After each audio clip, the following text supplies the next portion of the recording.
Back in the garage. Today we got some exciting stuff. Nick is here with the 350Z doing some cool aesthetic mods.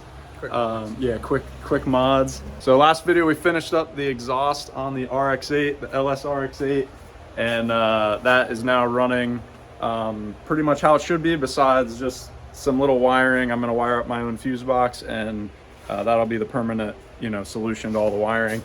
But today, coilovers, camber arms, steering rack, tie rod ends, wheels, brakes, you name it. It's getting on the ground. We're rolling it outside because it's a beautiful day, 50 degrees and sunny in the middle of January, or at the end of January.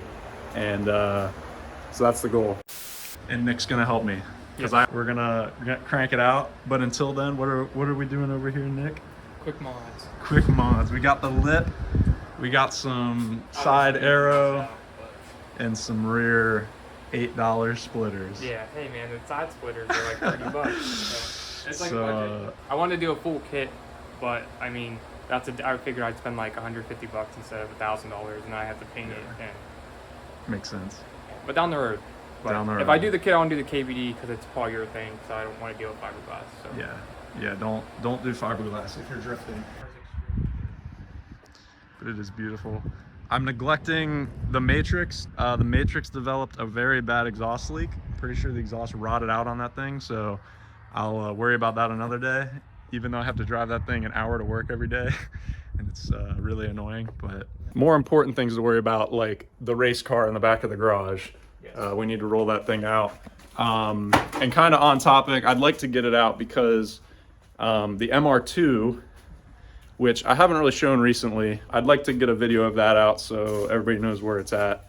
But I think that's going to be the next project. So that's going to be moving into the back of the garage. So the RX8 is going to kind of move to the front of the garage, and I'll finish up everything on that while it's on the ground. So that's kind of where we're heading. So let's start cranking out some easy suspension stuff. Finally, no fabrication, no engine work, no hoists. Just the easy coilover and wheels and brakes, like what we started on from the very beginning. All right, anyways, let's get started. Oh, I'm just running this one. Felt tappers because it's a lip, and I'm not trying to win any time with track days or anything. Just for future reference, if anyone does buy this, it was pretty much like the cheapest lip on eBay. I had to trim right here, like I trimmed like a couple inches off because it interferes with this thing that sticks off the bottom of the bumper. Right, so, and you rather cut that than your bumper. Yeah, it's a lot easier to cut this than to lay under the car and cut out the bottom part of the bumper. But other than that, it actually fits very well, and you guys will see that after I screw it on here in a minute. So. Heck yeah. And just for reference, we held it up to the RX8, and it's the same curvature as the RX8 bumper. So it's close. It's close. And so you can heat it up since it's plastic and more thick. True. I just stripped it out. Freaking got that thing on level 3. We're sitting it in there. I'm gonna put like 20 of them in there, but it never comes off.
Three-piece side skirt. Not impressed. Is that like equivalent to 3-piece wheels?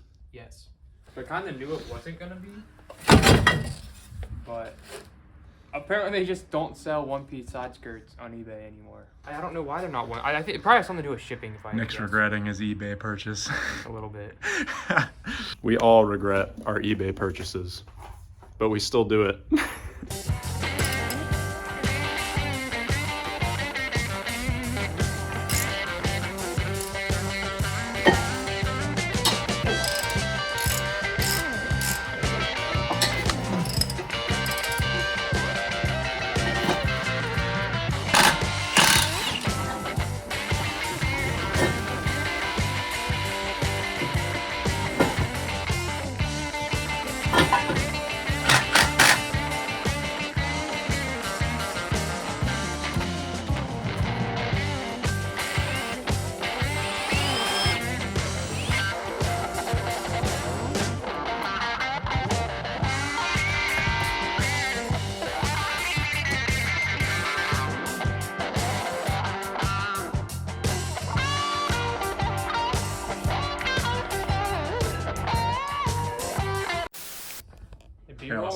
talking. This is like the type of footage we can't get anymore because it's just That's you and true. me.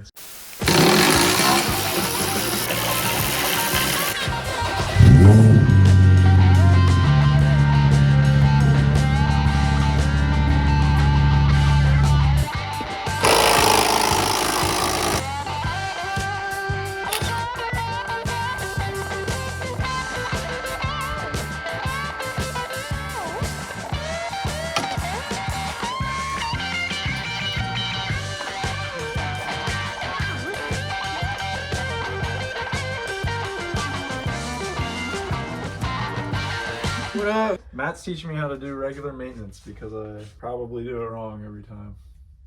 No. All right, there you go, Matt. There's the grease. I have no idea. Yeah, personal, yep. Yeah, that's fine.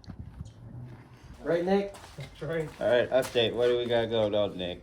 I'm just flipping my seat bracket to make my seat fit. Yeah, Nick. Because the new seat is more narrow than the old seat. It's not ideal, but I mean, I don't think it really matters before you put the bracket. I could be wrong. Something I can Google at a later time.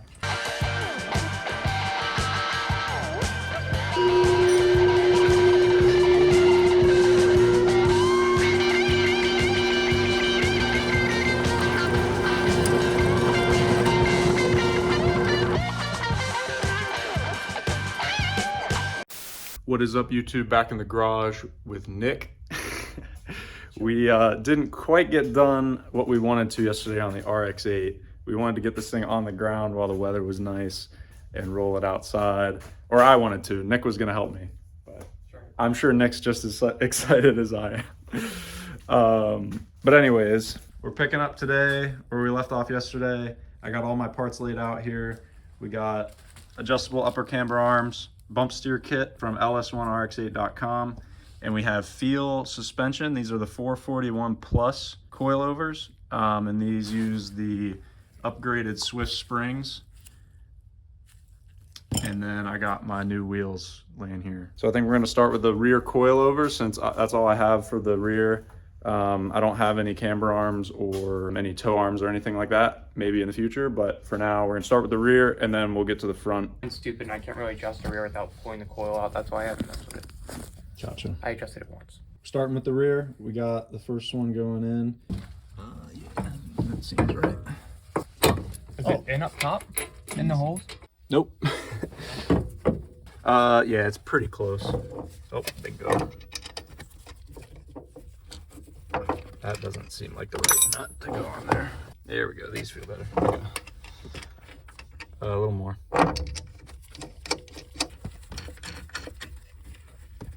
This is the easy part, dude. This is like Mods. yesterday we had to do all the hard stuff. Doing all the mods. Well, I had to do all the hard stuff, and now I'm letting Nick. A whole lot of Wii around. Now I'm here. letting Nick install the fun stuff.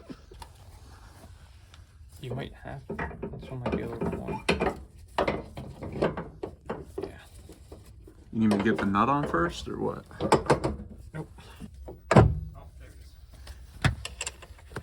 Is it sticking up or not? Not on the ground right there. You can put that there. Where? Right there. Oh, I did put that there. So I do have two of the same ones. Sweet. Switch that back out. Yeah, I found another one, but then I was like, oh, that must be the same one I had. But you know, I'm just good at setting stuff at random places and forgetting where it's at.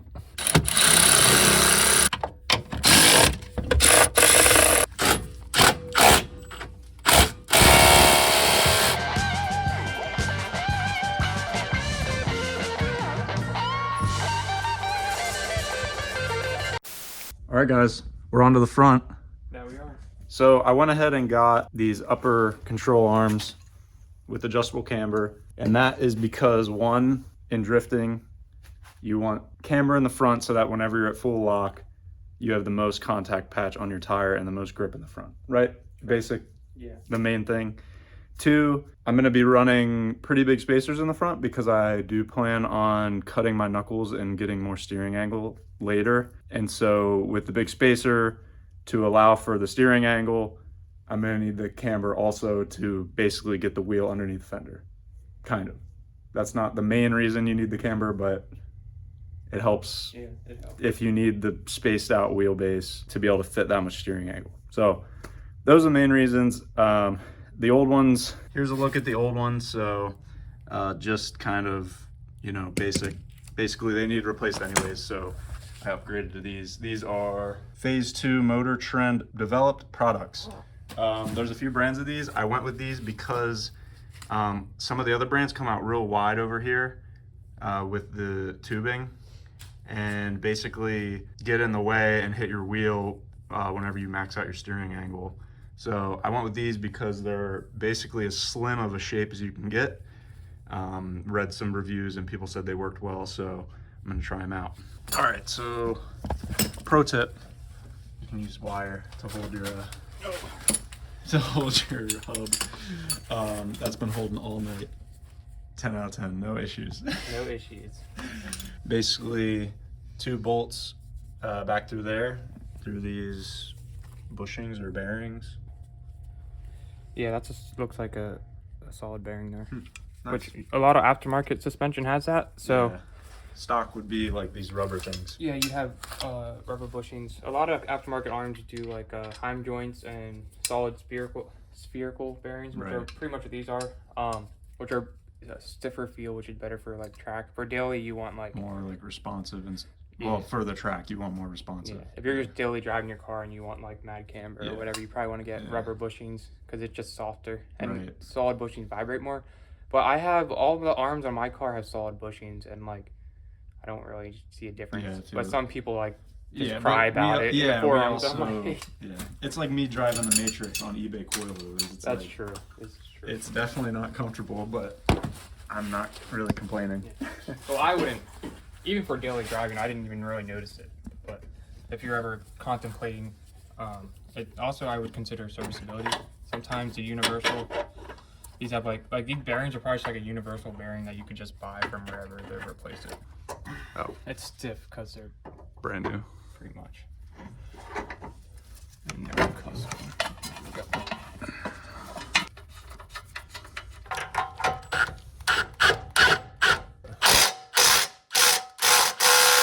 Maybe we What? no, I think we'll, Yeah, I mean, I got the other ones out with the arms in, so. Dude, good. Look at that color combo. I think we're good. There it is. Do it. Okay, yep, all right.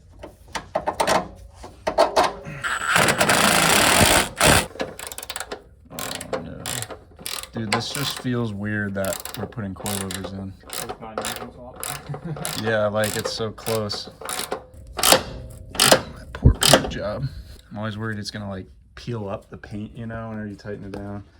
I feel like the 2K is like hard enough that it shouldn't, but you just never know. Doesn't seem like it is so far.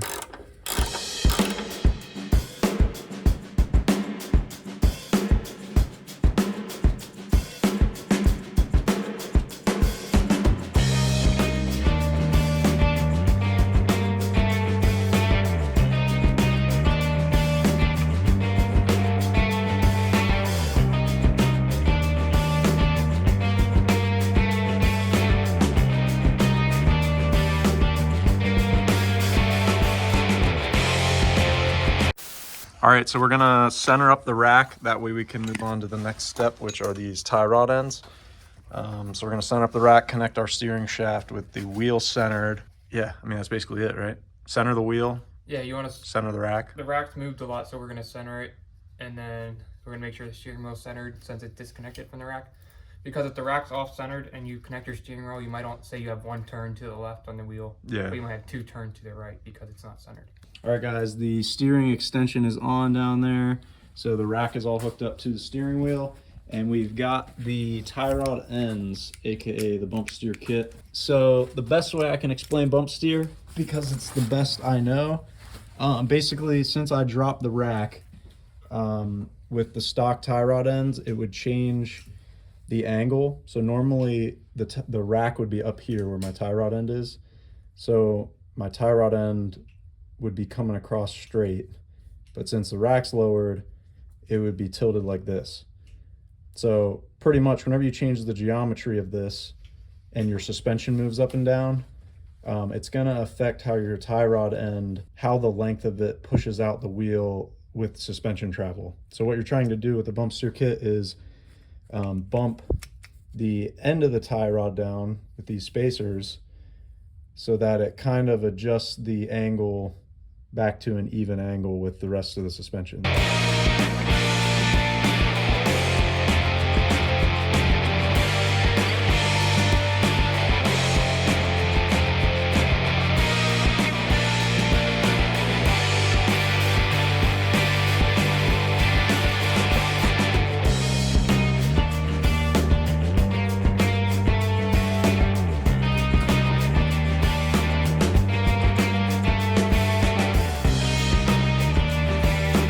All right, guys, so Nick is finishing up tightening that last tie rod end. We got him on. So basically, it almost makes this tie rod parallel to lower control arm and almost on the same level. The car is officially ready to put wheels on and put it on the ground, which is crazy. We're running out of daylight. It's really not worth pushing this thing outside tonight, probably.